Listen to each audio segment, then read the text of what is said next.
우리 하나님의 말씀 구약성경 이사야입니다. 이사야 9장 8절 말씀 보시겠습니다. 우리 하나님의 말씀 이사야 9장 8절 말씀입니다. 차이신 줄 알고 봉독 드리겠습니다. 이사야 9장 8절 말씀입니다.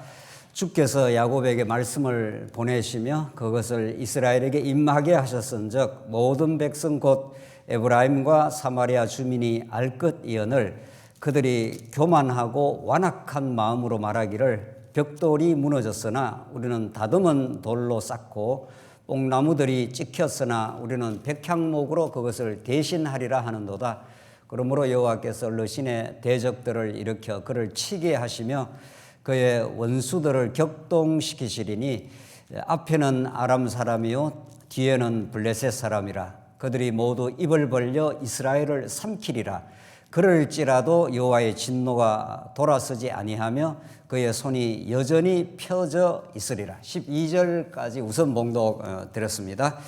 우리는 지금 이사야 말씀을 통해서 그 당시의 역사적 배경, 절대 강자였던 아수르가 버티고 있고 그 밑에 아람이라고 하는 큰 나라, 그리고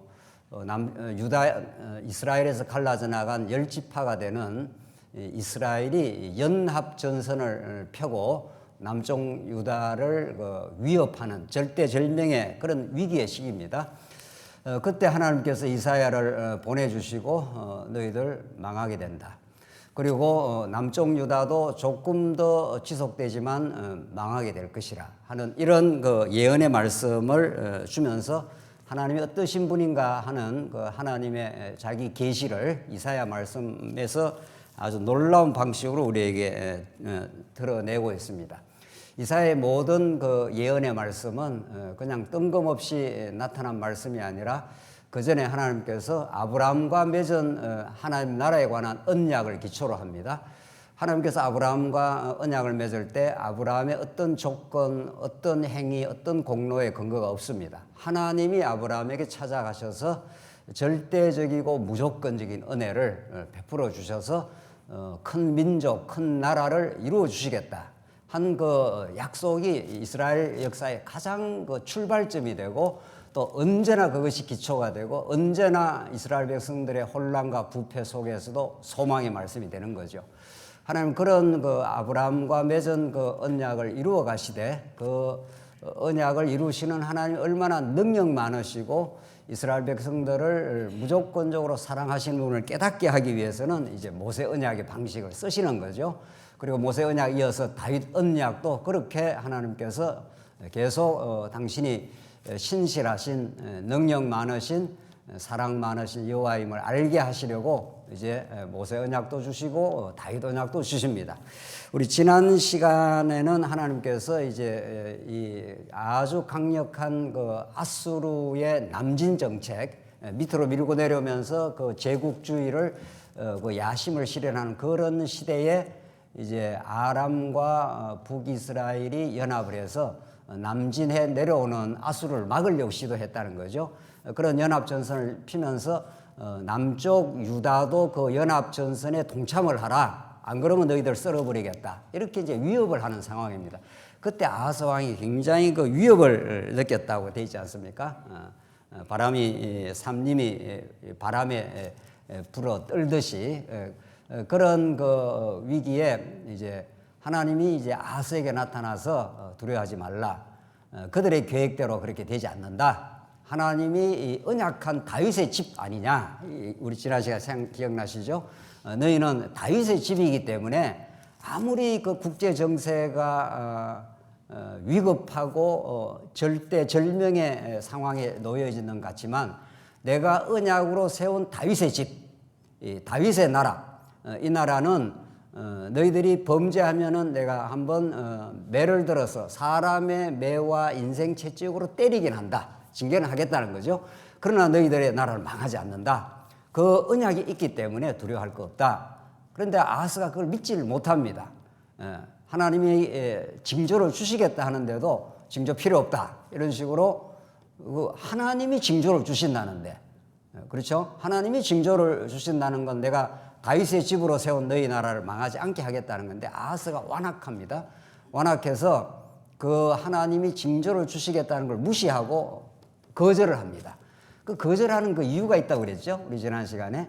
그 사람은 무언가 믿는 구석이 있어서 삽니다. 무언가 믿는 구석이 없으면 뭐 죽어버리거나 끝내겠죠, 인생을. 그러나 인간이 살아 존재하는 건 믿음이라는 것은 하나님을 믿는 믿음도 있고 하나님을 하나님답게 아는 지식을 우리에게 하나님 주시지 않으면 우리는 다른 것을 믿고 있습니다.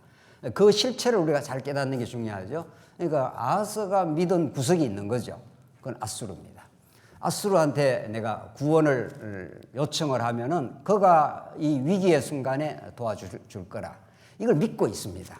하나님께서 그 믿고 있는 앗수르를 붕괴시키겠다 이런 뜻입니다. 오늘 본문 이제 9장 10장 계속 그 앗수르의 교만과 패망을 이제 선언하는 내용인데, 그러니까 무너져야 할 것을 무너뜨리는 하나님의 역사가 있는 거죠.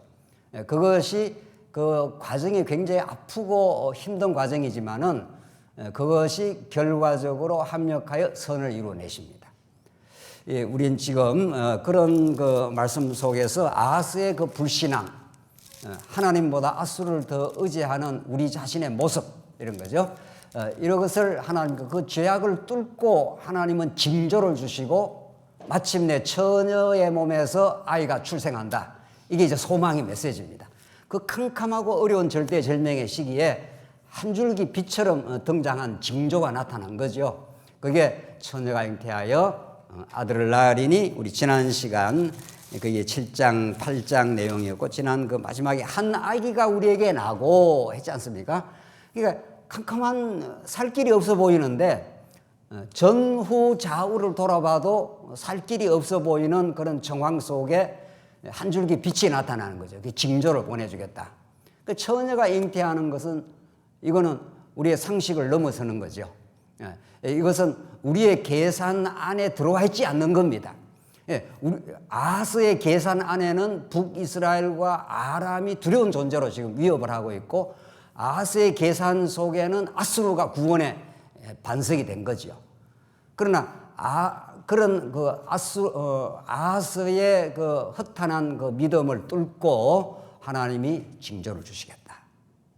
이런 놀라운 그 이사야의 그 소망의 메시지가 나타나서 한 아기가 우리에게 낳고 하면서 다윗의 왕자와 그 나라가 군림하여 그 나라가 굳게 세우고 하면서 이 다윗의 집으로 선택된 남쪽 유다는 간들간들하게 꺼져가는 뭐처럼 보인다고요?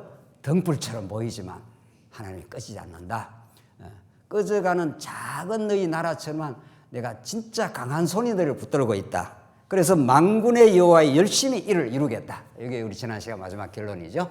만군의 여호와의 열심히, 너희들의 노력, 너희들의 외교 정책, 앗수르한테 살려달라고 하는 구원 요청, 이런 것이 너희를 지켜주는 것이 아니라 만군의 여호와의 열심히, 하나님이 한번 언약을 세우면은 그 언약에 신실하시고 언약에 열정적이시고 끝끝내 언약을 성취하고야 말 여호와 하나님, 이런 거죠. 그가 보내시는 처녀가 잉태하여 아들을 낳는 그 메시아, 그 안에 참 소망과 피할 길이 있다. 이걸 우리 이사야서가 지금 정언하고 있는 거죠. 이게 얼마나 이 시대 어려운 그 정황 속에서 드러나는 소망인지 모릅니다. 오늘 8절부터 이제 10장 한 중반전까지 오늘 첫 시간은 어떤 내용으로 이루어져 있는가 하면은 우선 좀 큰 그 얼개를 알 필요가 있죠. 9장 8절부터 10장 한 23절까지 첫 시간 보겠는데, 그 첫째 대목은 한 세 대목으로 되어 있는데, 하나님께서 북이스라엘, 하나님을 떠난 북이스라엘을 하나님께서 진노하겠다, 이런 뜻이죠. 패망시키겠다. 그런데 얼마나 그들이 완악하고 교만한지 하나님의 진노가 멈춰지지 않는다, 이런 뜻입니다. 진노 아래 북이스라엘을 둬가지고 완전히 썰어버리겠다. 한번 12절 한번 다시 한번 보십시오. 12절. 앞에는 아람 사람이요 뒤에는 블레셋 사람이라 그들이 모두 입을 벌려 이스라엘을 삼키리라. 그럴지라도 그들이 완전히 포효가 되어서 이제 그 나라가 그들 날지라도 여호와의 뭐라고 했습니까? 진노가 돌아서지 아니하며 그의 손이 여전히 펴져 있더라. 하나님이 지금 화가 났습니다. 나를 의지하고 내 안에서 소망과 기쁨을 삼지 않는 북이스라엘 그리고 또 남쪽 유다에 대해서 하나님이 그냥 두지 않겠다. 이 하나님의 이 열심이 심판과 회복으로 나타나는데 그 회복 이전에 하나님의 무서운 심판이 이제 등장을 하는 거죠. 진노 아래 너희들이 있다. 또 조금 더 보십시다. 그 17절 그 중반쯤 보시죠. 17절 중반절. 이게 지금 몇 번 반복되는 거 한번 보십시오. 17절 그 중반 밑에 가면 그럴지라도 여호와의 진노가 돌아서지 않으면 그의 손이 여전히 펴져 있으리라. 21절 가보십시오. 21절. 므낫세는 에브라임은 므낫세를 먹을 것이요 또 그들이 합하여 유다를 치리라. 그럴지라도 이런 거죠. 그들이 막 서로 지금 난장판이 벌어진다. 서로 지금 싸우고 난리가 나는 그런 어려운 지경이 될지라도 여호와의 진노가 돌아서지 아니하며 그의 손이 여전히 펴져 있다. 똑같은 반복 구절이죠. 이렇게 너희들이 교만하고 완악하고 갈등하고 분쟁하고 온통 어려움이 생겨도 하나님 진노를 한번 작정한 진노가 멈추지 않는다. 10장 보십시다. 10장 4절 한 거 보십시오. 포로된 자 아래에 굽부리고 죽임을 당한 자 아래에 엎드러질 따름이라. 그럴지라도 완전히 다 거꾸로질지라도 여호와의 진노가 돌아서지 아니하며 그의 손이 여전히 펴져 있으리라. 이게 몇 번 반복됩니까? 4번이나.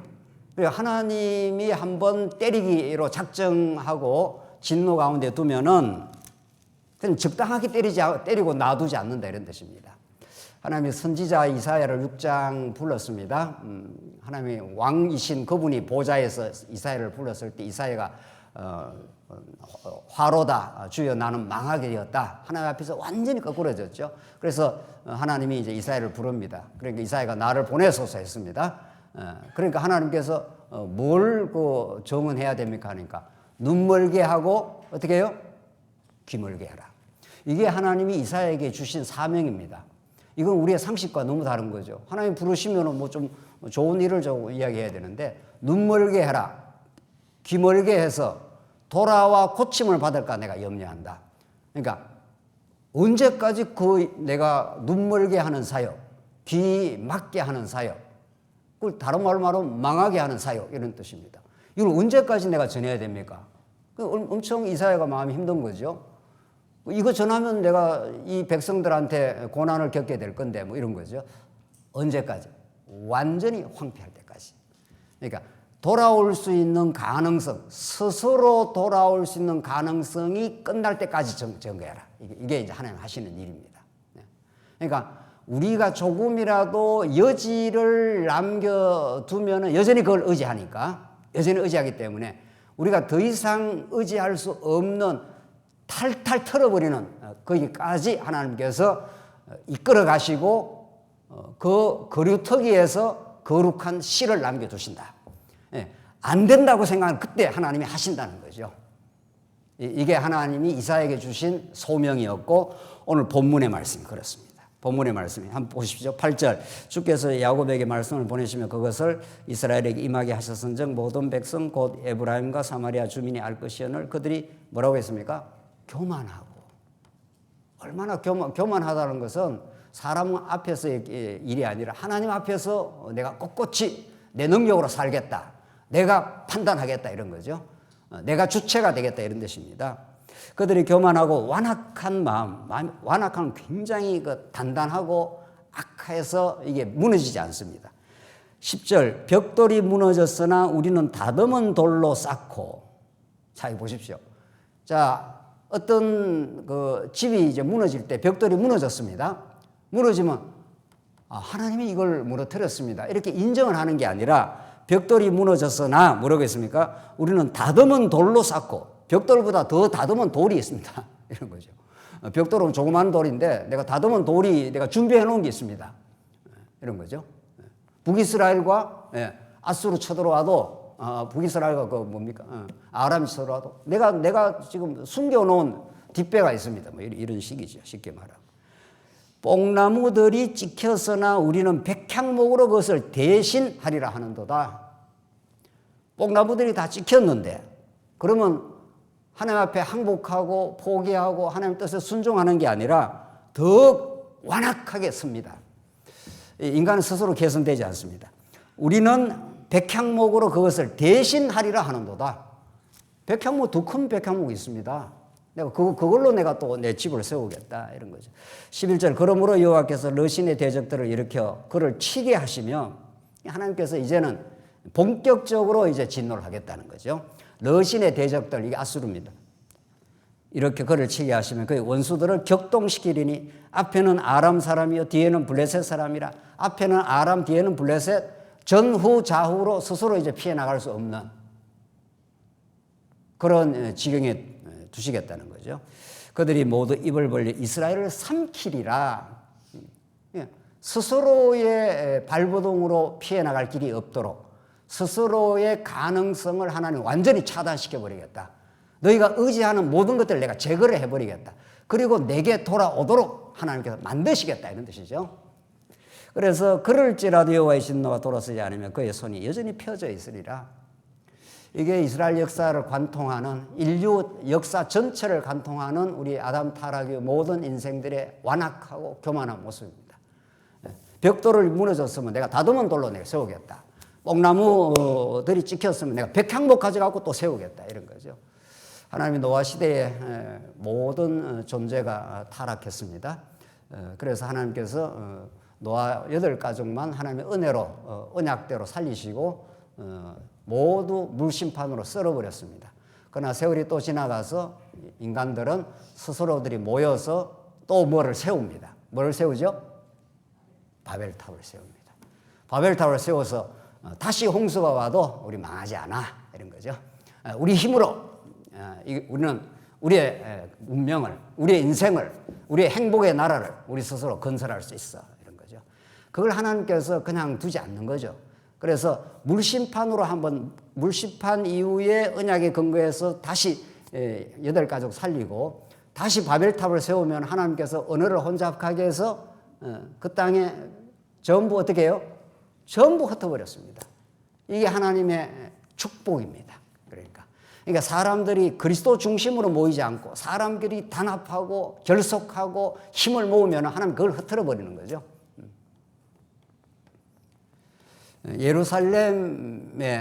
예루살렘은 성전을 중심으로 모입니다. 옛 성전, 그 예루살렘 이스라엘 유대인들에게는 성전이 그들에게 삶의 중심이고 우주의 중심입니다. 성전이.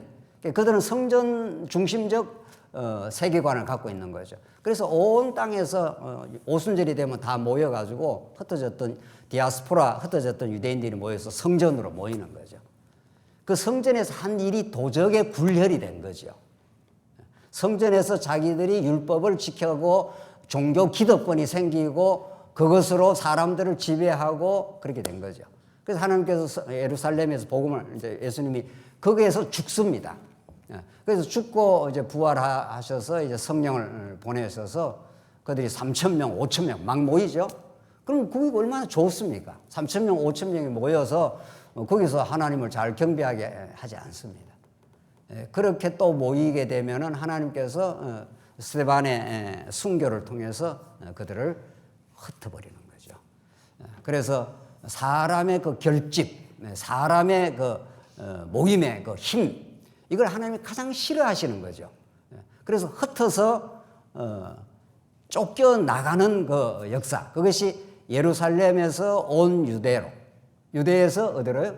사마리아로, 그리고 어떻게 해요? 땅끝을 향해서 그렇게 사람 힘을 빼버리고 오롯하게 예수 그리스도 한 분만을 의지하는 성령의 역사만이 이 땅의 교회를 세워가는 그런 역사가 이방 땅으로 그렇게 퍼져나가는 거죠. 그게 하나님이 세우시는 하나님 나라의 교회의 모습입니다. 그렇죠? 그러니까 우리가 이렇게 모이는 건 참 아름다운 일이죠. 그리스도의 중심으로 해서.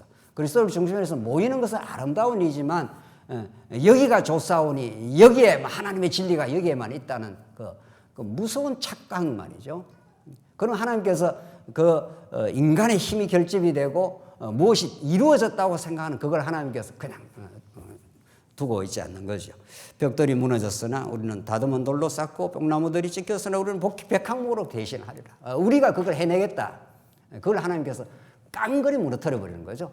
그렇게 해서 흩어진 그곳에 하나님 나라의 신약교회가 탄생을 합니다. 그게 안디옥 교회고 에베소 교회고 빌립보 교회고 계속 흩어져 나가면서 흩어져 나가기 때문에 아무것도 없습니다. 흩어진 그 나그네들은 주님만 바라볼 게밖에 없는 거죠. 건물도 있고 사람도 있고 그러면 그게 이제 하나님 의지 안 하는 거죠. 그래서 우리가 의지할 만한 것이 우리 주변에 자꾸 있는 게 그게 축복이 아닌 거죠. 그게 오히려 우리를 가장 신앙을 위험하게 만드는 거죠. 여러분과 제 인생에 많은 공고가 찾아오고 우리가 어려움이 발생하고 내가 의지하는 것들이 많이 무너지는 그때가 굉장히 괴롭고 어려울 때지만 그게 가장 우리를 보호하시는 하나님의 섭리입니다. 13절 이제 계속 같은 내용이 이제 4번 나왔는데 첫째는 인간이 무너진 걸 자기가 세우겠다는 교만이고 15절로 한가 보십시다. 15절. 그 머리는 곧 장로요 존귀한 자요 그 꼬리는 곧 거짓말을 가르치는 선지자라. 이게 문제입니다. 거짓말을 가르치는 선지자. 그리고 16절. 백성을 인도하는 자가 그들을 미혹하니 인도를 받는 자가 멸망을 당하리로다. 거짓을 전가하는 선지자가 자꾸 등장하는 거 하나님의 본래 뜻은 망하고 세워진다 이런 뜻입니다. 이게 이사야가 전가하고 예레미야가 전가하는 말씀이죠.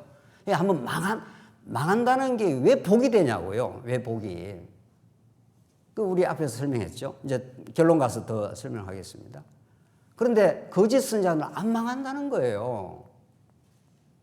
우리가 왜 문제냐는 거예요. 우리가 잘하고 있다는 거예요. 그게 거짓을 가리키는 선지자. 참 선지자는 우리 내면 속에 깊이 숨겨져 있는 죄를 덜쳐내버리는 거죠. 그게 선지자가 하는데 덜쳐내고 망하게 하고 하나님의 능력으로 세우겠다. 이게 선지자가 하는 일입니다. 그렇죠? 거짓 선지자는 안 망한다, 평안하다 이렇게 말해주는 거죠. 예레미야 계속 말하는 거 평안하다, 평안하다, 괜찮다, 문제없다 이렇게 하는 게 거짓 선지자라는 거예요. 그러니까 거짓말 가르치는 선지자가 너희들을 미혹을 한다는 거죠. 우리 문제가 없네. 예수 안 믿어도 괜찮네. 하나님 의지 안 하고 내가 믿을 만한 거 믿고 사니까 내 인생에 문제가 없네. 이게 진짜 망할 노릇이고 참 선지자는 너가 의지하는 그런 것들은 언젠가는 무너질 것이야. 하나님께로 돌아와. 하나님이 우리를 지키고 보호해. 언약의 나라를 언약대로 하나님이 지켜나가시는 여호와야. 그걸 가르쳐주는 그것이 참 선지자죠. 그런데 17절 이 백성이 모두 경건하지 아니하며 악을 행하며 모든 입으로 망령되이 행하니 그러므로 주께서 그들의 장정들을 기뻐하지 아니하시며 이래 되죠. 지도자가 하나님의 뜻에 귀를 기울이지 않으니까 지도자가 백성들에게 이제 비율을 맞추는 거죠. 평안해, 괜찮아, 안 망해 뭐 이런 식이죠. 그러니 백성들도 그런 지도자를 좋아하는데 사도 바울이 그들은 귀가 가려워서 자기의 그 유익에 맞추어주는 말씀을 좋아한다는 거죠. 자기한테 거슬리는 말씀을 싫어한다는 거죠. 진짜 선지자는 우리한테 한 번씩 확 뒤집어 놓는 거죠. 우리 귀에 달콤한 말들, 예수 믿었지, 잘 먹고 잘 살고 문제 없고 자꾸 이제 그래 해줘요. 그래서 한국 교회가 완전히 멍들었지 않습니까? 이 번영의 복음 말이죠. 그게 아니라는 거죠. 그래서 그 지도자의 그 백성이 되는 겁니다. 지도자가 타락하고 부패하고 복음을 복음대로 안 전하면 백성도 그렇게 자꾸 동화가 되기 시작하고 백성들도 그런 쪽에 이제 분위기가 형성이 되는 거죠. 하나님께서 그런 자들을 진노를 돌이키지 않겠다는 거죠. 19절 한번 보십시다. 만군의 여호와의 진노로 말미암아 이 땅이 불타리니 백성은 불의 섭과 같을 것이라. 사람이 자기 형제를 아끼지 아니하며 오른쪽으로 움킬지라도 줄이고 왼쪽으로 먹을지라도 배부리지 못하여 각각 자기 팔의 고기를 먹을 것이며 무엇을 먹어도 허기가 진다는 겁니다. 네. 무엇을 해도 허기가 져가지고 내 영혼이 채워지지 않는 그런 이제 저주의 모습이 나온다는 거죠. 공허하다는 겁니다. 무엇을 해도 진짜 충만하고 감사가 안 생기는 거죠. 21절. 므낫세는 에브라임은 므낫세를 먹을 것이요 그들이 합하여 유다를 치지라. 서로 이전 투구가 일어납니다. 서로 물고 뜯고 하면서. 그러니까 하나님을 떠났기 때문에 인간은 전부 자기 유익을 취할 수밖에 없고 자기 유익을 취하면 반드시 다른 상대방을 정죄하고 이제 공격하고 이렇게 해서 망하는 나라가 이제 돼가는 거죠. 그들이 합하여 유다를 치라. 그럴지라도 여호와의 진노가 돌아서지 아니하며 그의 손이 여전히 펴져 있느니라. 이 진노 아래 이제 들어간다는 거죠. 진노 안에 들어가는 계속 모습들을 밝히죠. 10장 4번째입니다. 불의한 법령을 만들며 불의한 말을 기록하며 가난한 자를 불공평하게 판결하여 가난한 내 백성의 권리를 박탈하며 과부에게 토색하고 고아의 것을 약탈하는 자 화가 있을진저. 이게 하나님 율법을 줬죠. 율법은 거룩한 법입니다. 특히 율법 중에 법규 같은 거는 그 땅 나라를 정말 아름답게 만드는 하나님의 사랑의 법이죠. 고아, 가부, 객 이런 자들 다 잘 보호해라. 왜냐하면 하나님이 너희들도 고아와 가부처럼 이전에 애굽에서 살았지 않았는가. 하나님의 보호가 없으면 살 수 없는 백성이지 않았느냐. 고아나 과부를 돌보는 것은 여호와 하나님이 우리를 어떻게 돌보고 어떻게 우리를 여기까지 왔는지 그걸 기억하라. 이게 시내산 율법에 나오지 않습니까? 이스라엘 백성들 율법 갖다 대면 그냥 죄가 자꾸 폭로될 뿐입니다. 그래서 어떻게 하는가 하면 10장 1절에 불의한 법령을 만들고 불의한 말을 기록하며. 율법이 뻔하게 있는데 율법이 정말 율법은 거룩한 법입니다. 율법을 갖다 대면 죄인이 그걸 지킬 수가 없고 죄악이 드러날 뿐이지 율법 자체가 나쁜 게 아니죠. 율법은 거룩한 법이라 사도 바울이 말했지 않습니까? 율법은 하나님을 사랑하고 이웃을 사랑하는 그거야말로 인간이 이루어내는 게 아니라 하나님의 아들 예수 언약의 자손 예수 그리스도가 그걸 성취해서 우리에게 그 나라를 주시겠다는 그런 언약인 거죠. 언약은 하나님이 이루어내시겠다는 건데 그런데 불의한 법령을 만듭니다. 율법 대신에 자기 유리한 법을 만들어요. 세상도 마찬가지예요. 세상도 교회도 마찬가지고 세상도 마찬가지고 이 타락한 지도자가 나오면은 자꾸 자기한테 유리한 법을 만들어 갑니다. 자기한테. 그렇죠? 그게 하나님 노릇 하는 거 아니겠습니까? 그게 하나님의 진노 아래에 있는 모습이다. 이런 거예요. 하나님이 훤히 꿰뚫고 있다는 거죠. 그걸 그냥 두시지 않겠다는 거죠. 그래서 4절 한번 가봅시다. 포로된 자에게 굽부리며 죽임을 당한 자 아래 엎드러질 따름이라. 그럴지라도 여호와의 진노가 돌아서지 아니하며 그의 손이 여전히 펴져 있으리라. 이렇게 해서 불의한 법령, 불의한 법을 자기 중심적으로 자꾸 만들어서 자기 유리한 방식으로 지금 컨트롤을 하겠다는 거죠. 하나님이 컨트롤하시고 하나님이 법을 주시고 하나님이 율법을 통해서 율법 통치의 나라, 이스라엘 나라는 율법이 통치하는 나라, 그리고 그 모든 것을 예수 안에서 내가 율법을 폐하러 온 것이 아니라 율법을 어떻게 하러 왔다고요? 성취하러 왔다. 내가 진짜 하나님 나라, 하나님 사랑과 이웃 사랑의 나라를 내가 건설하겠다. 하나님이 하시겠다 이 말이죠. 예수를 통해서. 그런데 이스라엘 백성들이 이 네 가지의 그릇된 그 교만과 완악함, 무너지면 내가 세우겠다. 거짓을 전개해서 하나님의 뜻을 차단시키고 서로 갈등하고 싸우고 불의한 법령 만들고 그래서 내 유리한 방식으로 만들어 가겠다. 하나님께서 진노하시겠다는 거죠. 이걸 한번 왜 이 진노를 이렇게 하나님이 지금 우리 이사야 전체가 39장까지 1장부터 이게 전부 다 진노 아닙니까? 진노 혹은 심판. 진노 혹은 하나님 진노하겠다, 심판하겠다는 때. 이 둘은 굉장히 모순처럼 보입니다. 그렇죠? 이 부분만 읽으면 엄청 하나님 무서운 하나님이 드러나고 이 부분만 보면은 아무런 잘못해도 그냥 하나님은 우리한테 간섭도 안 하고 가만 놔두고 방종하도록 하고 그냥 잘해주시는 분. 이것만 증거해도 안 되고 이것만 증거해도 안 되는 거죠. 아주 모순처럼 보이는 두 개 상반된 것이 하나님을 드러내는 데는 둘 다가 필요한 거죠. 빛과 어둠이 하나님께 일반이라 하는 그런 말처럼 말이죠. 그러니까 진노 아래 우리가 존재한다는 걸 아는 것이 얼마나 축복인지 모릅니다. 네. 우리가 진노받을 존재가 아니고 나는 괜찮은 자라고 생각하는 그거야말로 진짜 이제 부택자가 그렇게 하는 거 아니에요? 그러니까 진노는 가장 강렬한 사랑의 표현이라는 거죠. 강렬한 아버지가 자식이 빗나가는데 가만둘 리가 없다. 이런 뜻이죠. 그래서 출애굽기 32장을 한번 찾아봅시다. 출애굽기 32장. 하나님께서 어떻게 그 진노하는 그 출애굽기의 모습인데 이스라엘 백성들이 이제 시내산에서 모세가 그 율법을 받으러 갔습니다. 율법을 받으러 갔는데 이스라엘 백성들은 지금 시내산 밑에서 뭘 하고 있었죠? 금송아지를 만들고 있습니다. 예, 그 백성들은 애굽에 400년 종살이를 했기 때문에 그냥 건져 놓기는 하나님의 은혜로 건져 놨습니다.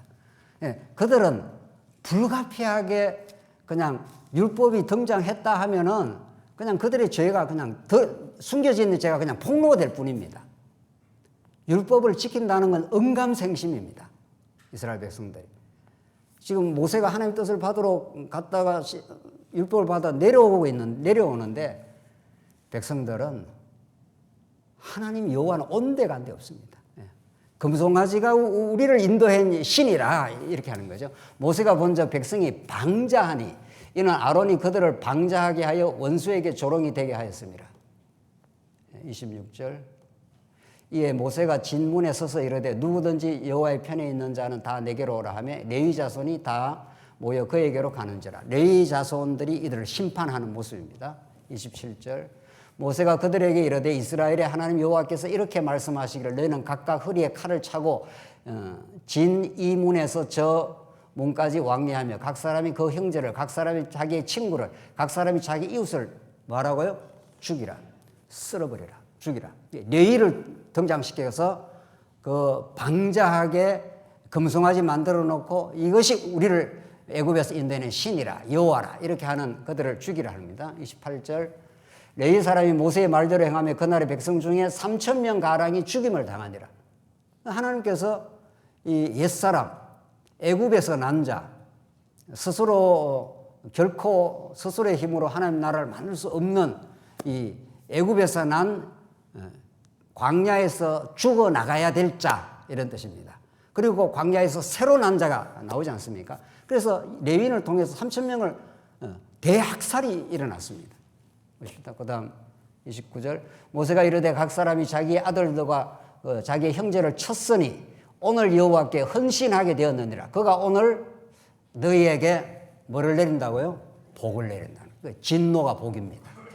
이렇게 성경은 분명히 진노가 무섭긴 하고 우리가 세우려고 하는 자아의 확장 이 욕망을 하나님께서 깡그리 무너뜨려 버리는 거죠. 진노를 통해서.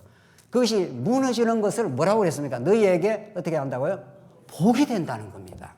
그러니까 진노 받아야 될 옛사람을 그대로 숨겨놓고 있으면 그게 복이 안 되는 거죠. 그걸 하나님께서 드러내시고 레위를 통해서 3,000명을 죽여버리는 그 역사가 너에게는 복이 된다. 그래서 진노가 가장 뜨거운 사랑의 표현이라는 겁니다. 진노 받아야 될 우리의 교만과 완악한 마음이 있으면 그게 우리를 괴롭히는 건데 그게 우리를 늘 불평하게 만들고 늘 그게 우리를 만족 못하게 만들고 늘 다른 사람 지배하려고 애쓰고 그게 교만과 완악한 마음. 하나님 무너뜨리면 내가 세웁니다. 또 무너뜨리면 내가 하지요. 뭐 이렇게 나오는 거. 그 하나님께서 그 가능성을 인간의 가능성을 죽여버리겠다는 거죠. 그리고 그것이 예수 안에서 복되게 만들겠다. 이런 뜻입니다. 오늘 이사야 말씀은 그런 말씀입니다. 그래서 4번이나 걸쳐서 내가 그럴지라도 여호와의 진노가 돌이키지 않으면 그의 손이 여전히 펴져 있더라. 내가 화났다 뭐 이런 거죠. 하나님께서 이제 죽었다고 생각해라. 그리고 그 죽음이 복이다. 우리는 예수 그리스도 안에 십자가로 십자가에 그리스도와 함께 어떻게 해요? 못 박혔나니 이제는 내가 산 것이 아니요 내 안에 어떻게 해요? 그리스도가 사신 것이라. 이렇게 하나님께서 우리에게 복 주시려고 진노하신다.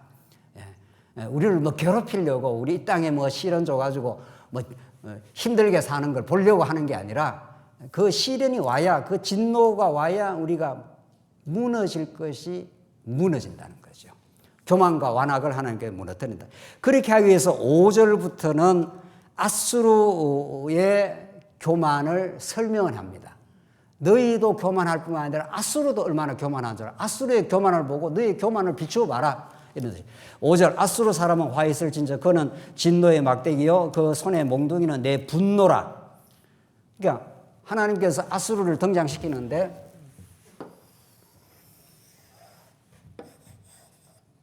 여기 유다 아닙니까? 여기 유다고 북이스라엘 그런 아람, 아수르 이제 바벨론이 이제 뒤에 이제 등장합니다. 또 이렇게 이제 하나님은 아수르보다도 더 크시고 더 크신 분이죠. 유다가 볼 때 아수르가 엄청 크고 엄청 두려운 존재지만은 하나님의 이걸 그림을 그릴 수가 없네요. 하나님 어떻게 칠판이 너무 적어가지고 아수르는 하나님 앞에서는 먼지도 안 되는 거죠. 아수르라고 하는 강력하게 보이는 힘은 하나님이 너무 크셔가지고 이거 뭐 어떻게 그려야 되나요? 그런데 아수르가 이제 교만을 부리는 겁니다. 하나님의 진노에 하나님은 북이스라엘 남쪽 유다만 심판하는 게 아니고 내가 아수르를 들어서 너희들을 심판의 도구로 쓰기는 쓰는데 내가 아수르까지도 썰어버리시겠다 이렇게 말씀하신 겁니다. 너희를 괴롭힌 아수르를 내가 너희의 그 원수를 갚아주겠다.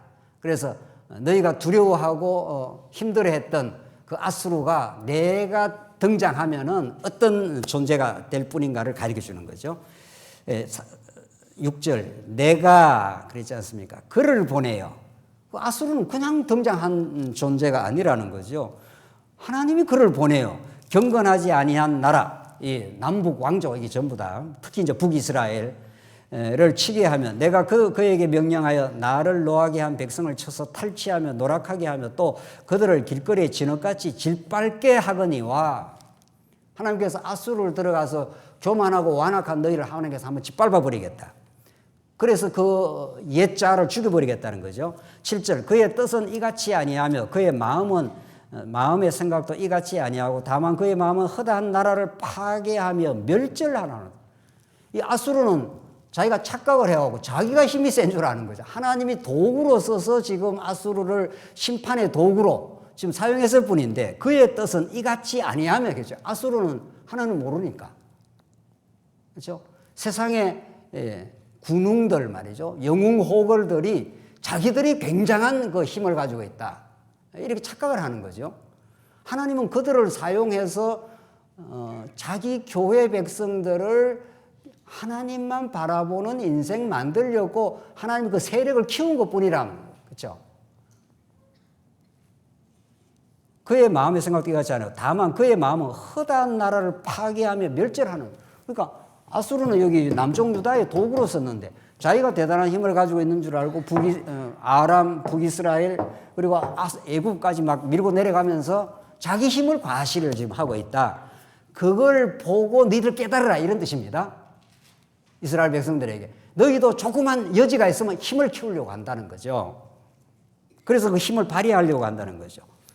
그래서 8절 그가 이르기를 내 고관들은 다 왕들이 아니냐. 자기의 그 고관들, 자기가 아수르 왕이 다스리는 그 고관들은 그 사람들이 왕적인 존재다. 저기 사내립이 보내는 랍사게 같은 그런 종들은 그 사내립 왕이 이제 부리는 그 고관들이죠. 그들은 내려가면 그들이 진짜 왕이다. 나는 왕 중의 왕이다. 뭐 이런 뜻이죠. 아, 인간 정말 대단합니다. 정말. 어떻게 이걸 말리겠어요? 네. 네. 이걸. 네. 이런 하나님 없는 세상. 하나님이 존재하지만 하나님이 그들의 눈에 보이지 않는 세상에서는 자기가 왕이다. 이런 거죠.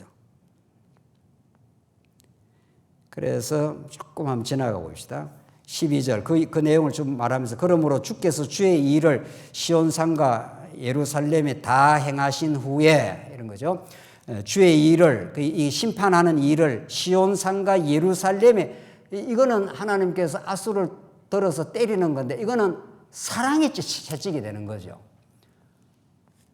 북이스라엘과 남쪽 유다가 하나님께로 돌아오게 하려고 하는 채찍이라는 거죠. 그게 이제 진노는 진노지만 똑같은 진노의 모습으로는 똑같이 표면적으로는 드러나지만 내면적으로는 어떻습니까? 전혀 다릅니다. 전혀. 좀 우리 하나님 택한 백성에게 나타나는 시련들, 여러 가지 일들, 우리가 닥치는 불편하고 어려운 일들, 이건 뭐 이 광야를 살아가는 모든 사람에게 있는 건데 그것은 그 내면은 우리를 지극히 사랑해서 하시는 일이고 아수르는 아주 멸망시키려고 해버린다. 내 백성을 왜 때려? 이러는 거죠, 하나님이. 그래서 아수르 왕의 완악한 마음에 열매와 높은 눈의 자랑을 벌하시리라. 그의 말에 나는, 이제 이 아수르 왕의 말입니다. 나는 내 손의 힘과 내 지혜로 이 일을 행하였나니. 이 교만을 보십시오. 이 교만을 떠는 모습. 내 손의 힘과 이러죠. 하나님께서 신명기에서도 이스라엘 백성들 내가 염려한다. 내가 너희들이 생산치 않고 짓지 않은 그 땅에 들어가서 잘 먹고 잘 살게 되면 내 힘으로 이걸 얻었다 할까 내가 염려한다. 그걸 가장 하나님이 염려하고 경계한 내용도 신명기에 나오는 말씀이죠. 근데 아수르가 그렇게 한다는 겁니다. 내 손의 힘과 내 힘을, 이 손의 힘을 누가 당할 것이냐? 내가 이루어낸다. 이런 거죠. 이걸 하나님 가장 싫어한다는 거죠. 내 지혜로 이 일을 행하였나니. 모든 사람들이 지혜 있다고 생각하는 거 아닙니까? 이 땅의 모든 사람들이 자기가 지혜 있다고 생각해요. 그러니까 내 말을 들으라 이렇게 말하는 거 아니겠어요? 그러니까 진짜 우리는 지혜 없는 자, 진노 아래 놓여져 마땅한 인생, 그걸 하나님께서 깨닫게 하시는 거죠. 그때라야 진짜 지혜의 절정으로 오신 하나님의 사랑의 확정으로 오신 십자가가 그때라야 눈에 들어오는 거죠. 십자가는 하나님의 지혜요, 그리스도는 하나님의 능력이라. 어디 십자가가 하나님의 지혜가 됩니까? 가장 실패한 모습, 로마 제국주의자들에 의해서 끌려가는 힘없고 망한 모습, 그게 하나님이 가장 자기 백성을 죽음에서 생명으로 만드는 하나님의 놀라운 역사, 그 하나님의 창세전 지혜라는 걸 누가 알았겠냐고요. 모르는 겁니다. 진리는 우리 인간의 이성으로 깨달을 수 없는 겁니다. 여러분과 제가 십자가를 통해서 그 언약적 사랑을 확정하고 하나님 사랑을 깨닫는 거는 우리가 잘 이렇게 알아서 깨달은 게 아니고 하늘이 열어줘서 그렇습니다. 하늘이 우리에게 열어줘서 아, 내가 지혜가 없는 존재였구나. 어리석기 짝이 없구나. 이런 거죠. 그런 죄인이었구나. 내 안에서 어떤 근거도 없구나. 주님이 찾아오셨구나. 성령을 통해서 열어주셨구나. 이런 거죠. 아멘 해야 되는데. 그렇죠? 우리 안에 아무 근거가 없습니다. 그게 전적인 은혜인 거죠. 전적인 하나님이 도우시는 거죠. 그러니까 그 20절 가봅시다. 20절 전에 15절 도끼가 어찌 찍는 자에게 스스로 자랑하겠으며 톱이 어찌 켜는 자에게 스스로 큰 치 하겠는가. 이거는 도끼가 주인 노릇을 하는 겁니다. 도끼는 주인의 손에 붙들려서 쓰여지는 도구일 뿐인데 도끼가 어찌 찍는 자에게 스스로 자랑하겠느냐. 이 도끼 날이 잘 들지 뭐 이렇게 한다는 거예요. 도끼 날이 아무리 잘 들어도 도끼를 쥐는 사람이 그걸 쥐고 안 쓰면 아무것도 아닌 거죠. 하나님이 여러분과 저를 안 쥐고 쓰지 않으면 아무것도 아닌 겁니다. 부지깽이만도 못합니다. 마른 막대기만도 못해요. 톱이 어찌 켜는 자에게 스스로 큰 치 하겠느냐. 톱도 마찬가지예요. 톱도 톱을 쥔 사람이 톱을 가지고 나무를 썰으니까 톱이 도구 역할을 하는 건데, 톱이 그 톱을 켜는 사람한테 내 톱이 날이 잘 들지 않아? 이러면은 그 톱을 쥐고 있는 사람이 뭐라고 그러겠어요? 기가 차다, 그런 걸 기가 차다고 하겠지. 이런 막대기가 자기를 드는 자를 움직이려고 하면, 참 이사야 표현이 정말 이렇게 적확할 수 없습니다. 막대기가 자기를 드는 사람을 움직이려고 해요. 막대기는 드는 사람이 쥐고 이렇게 쓰는 도구일 뿐인데, 막대기가 드는 사람을 갖다 움직이려고 하면 이게 기가 막힌 일이 생긴다는 거죠. 이 아수르가 그러고 남쪽 유다가 그랬다. 지금. 그래서 하나님께서 그런 그 교만을 이제 하나님 꺾으신다. 몽둥이가 나무 아닌 사람을 들려함 같음이로다. 그러므로 만군의 여호와께서 살찐 자를 파리하게 하시며 그의 영화의 아래 불이 붙는 것 같이 맹렬하게 타게 하리라. 아수르 완전히 썰어버린다. 도구로 썼는데 그렇게 교만하고 자기가 톱을 켜는 사람한테 왜 있다고밖에 못 씁니까? 뭐 이런 식으로 되는 거예요. 나를 써달라 뭐 이런 거죠.